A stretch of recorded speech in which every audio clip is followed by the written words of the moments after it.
This is your daily dose of all things royal. Welcome back, my gorgeous, good-looking friends. So Star this weekend puts out this story, and it's definitely coming from the Sussex camp.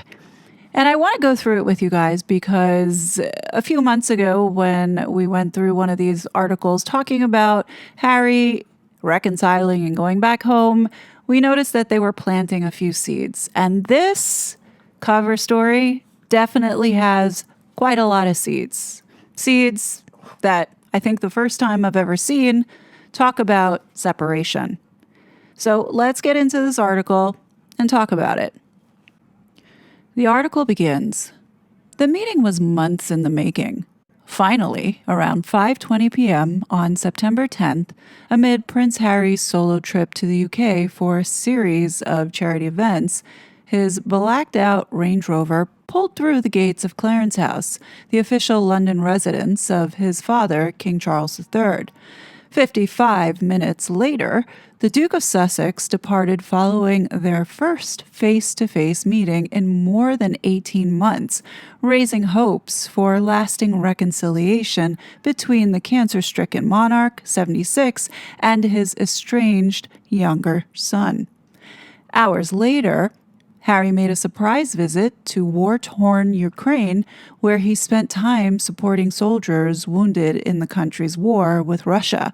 His work with veterans through his Invictus Foundation sports rehabilitation and recovery initiatives gives him purpose, Harry told The Guardian in a new interview, acknowledging that the end of his decade-long military career in 2015 left him struggling to find his way. Invictus, Harry said, saved me. One thing the prince may not be able to save: his marriage. The meeting with his father and trip to Ukraine were wins for Harry, but as his transatlantic life becomes more involved, he may face trouble at home. In the past few months, it's become clear that Harry is being pulled back towards the country and the life he left behind in 2020 when he and wife of 7 years, Meghan, alleged they were bullied by the UK press and abandoned the royal family to start over in their $14.6 million home in Montecito, California, where they live with son Archie, 6, and 4-year-old daughter, little Betty. What that means for the Duke and Duchess of Sussex's relationship, at least right now, is unclear. Harry's been talking about spending more time in the UK, possibly having a second home base there, a source tells Star, adding that he's considered returning for good. Meghan, reports the source, has had to face a dawning reality that's left her shocked that her husband would even consider moving back to Britain after everything they've been through and how much work they've done to rebuild their lives in America. It seems, says the source, they want different things. That doesn't bode well for their marriage. The 41-year-old prince can be quite stubborn. Meghan isn't one to back down either, says the source. If this disagreement can't be resolved, people around them fear it could lead to some explosive fights and maybe even divorce. The dynamics of the once united team who did nearly everything together have changed, especially over the last year as they've moved forward on what's been described as twin tracks.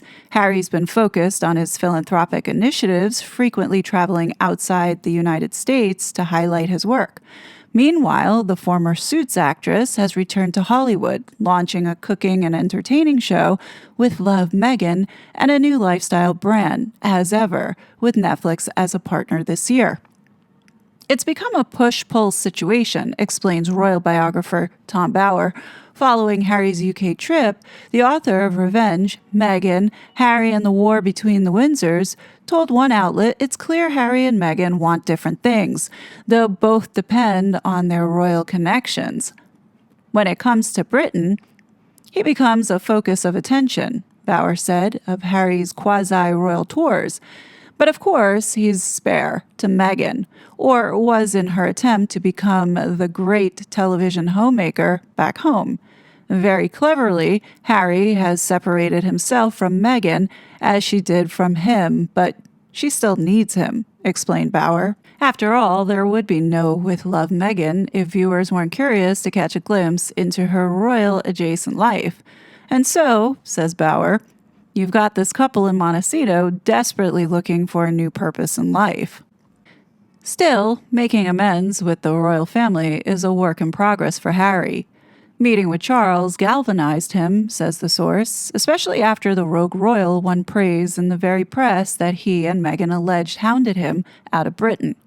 To hear even his worst critics say he made a gesture of goodwill towards his father has been encouraging, says the source. It gives him hope, and perhaps he will be welcomed back into the royal fold.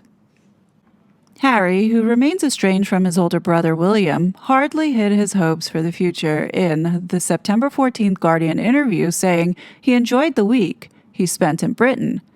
"I've always loved the UK, and I always will love the UK," he insisted.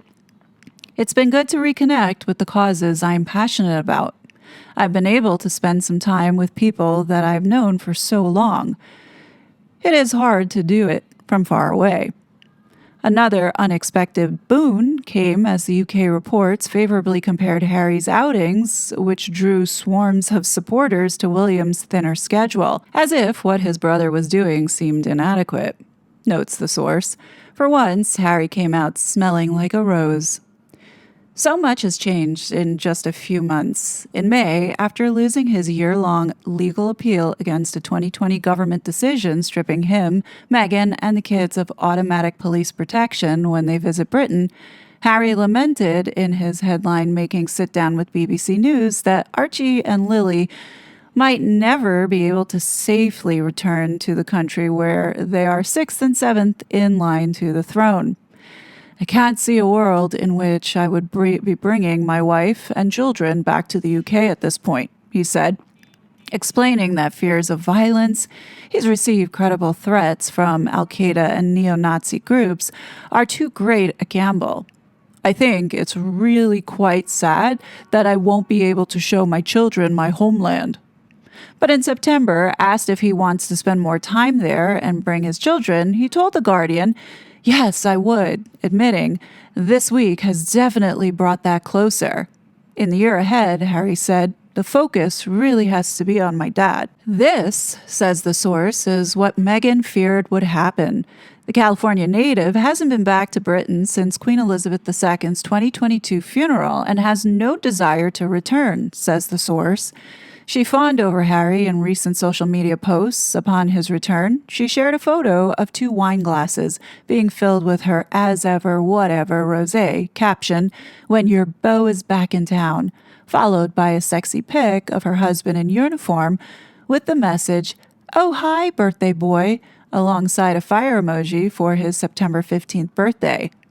But the source says she's upset and doesn't want Harry taking the kids to England, where they aren't safe. In the U.S., says the source, they have a sheltered life, good schools, friends, protection.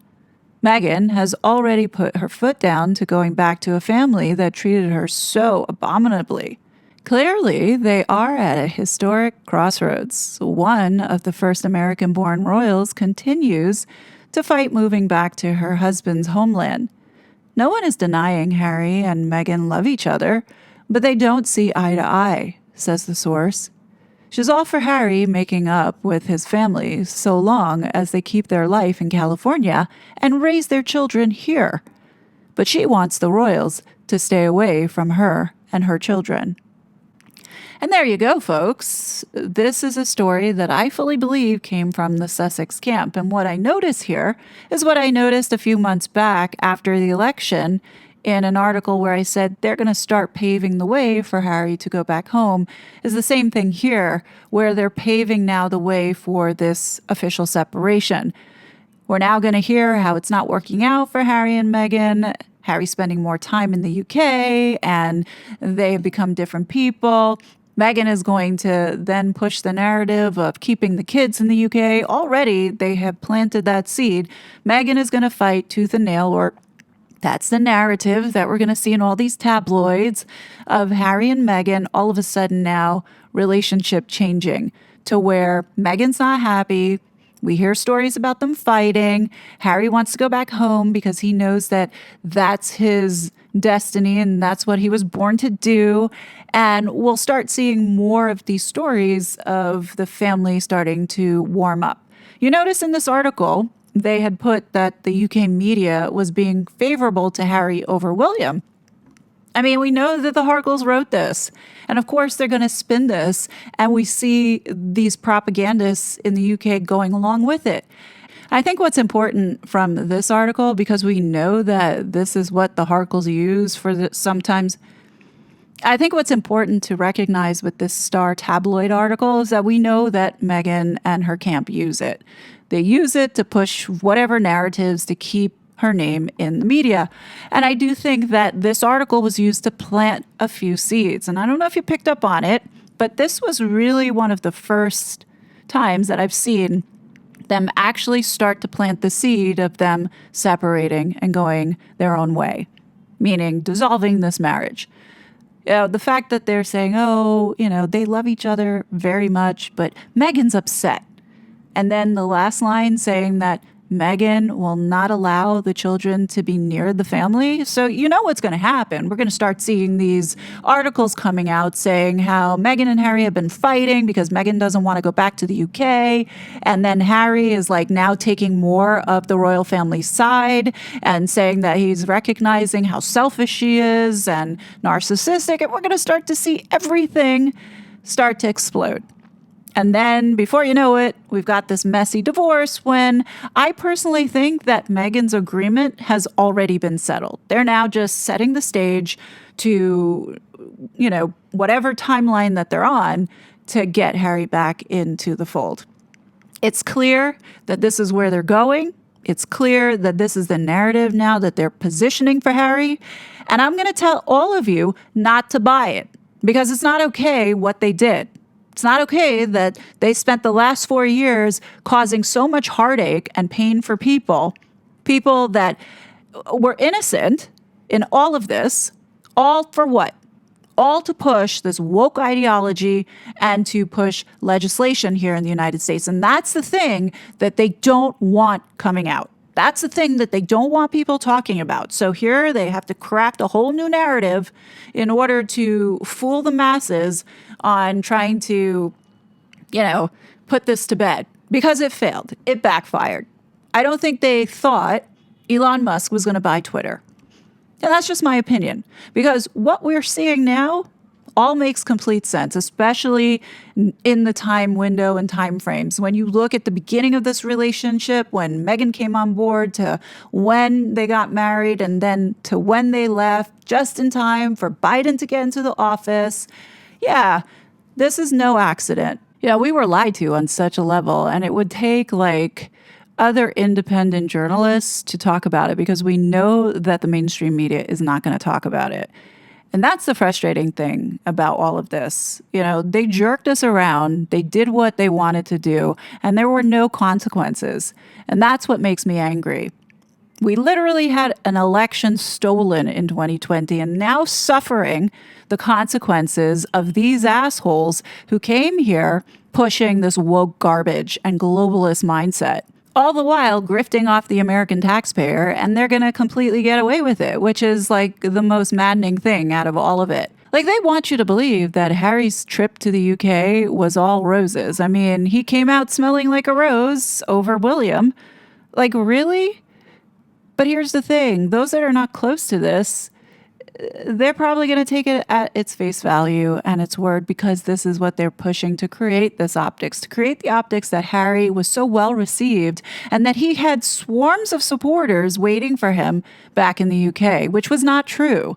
But they're going to continue to keep doing this to condition us to accepting that, yeah, he is popular. Yeah, look at what YouGov says, knowing that those numbers are fugazi as well. They're going to continue to keep pumping out the propaganda, but don't fall for it. Keep your eye on the prize here because at some point there will be a reckoning. I don't know in what form, whether it be exposed through the media or somewhat in a court setting, who knows?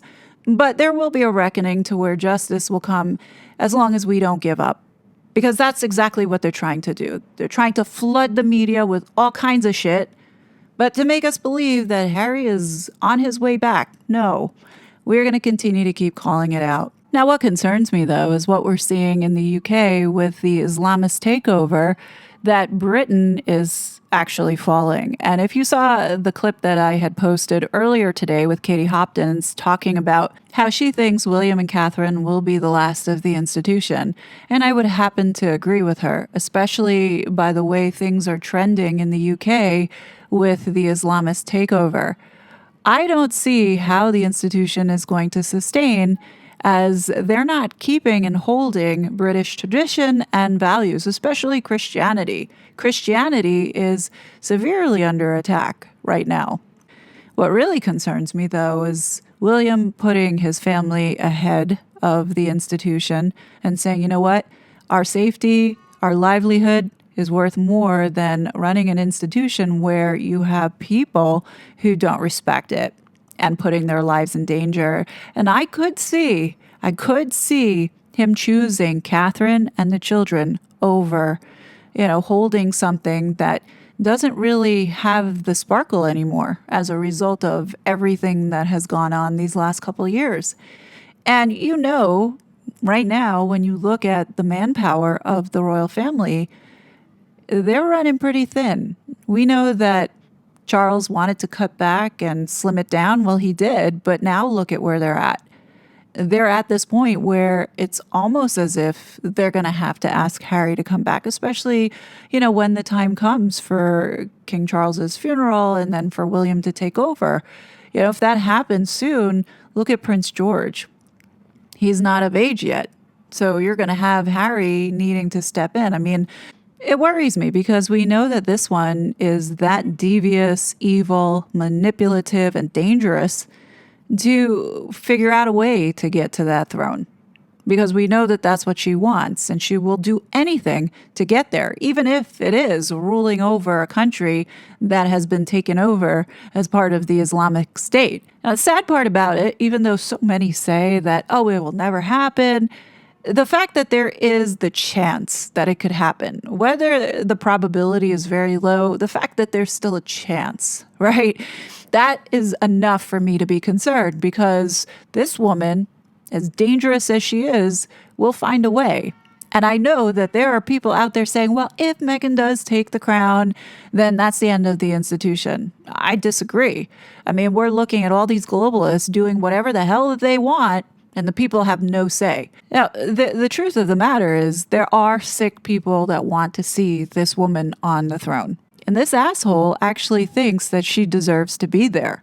So, you have very dangerous people that are behind this woman trying to make that happen. And that's what scares me the most. That's why it's so important that all of this stuff that they have been doing to undermine and destroy America be exposed and people talk about it to stop that. And don't say that it will never happen, because look at all the things that we thought would never happen. And here we are.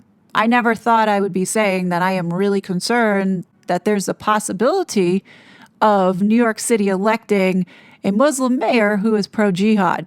Never in a million years, but here we are now, and it concerns me greatly.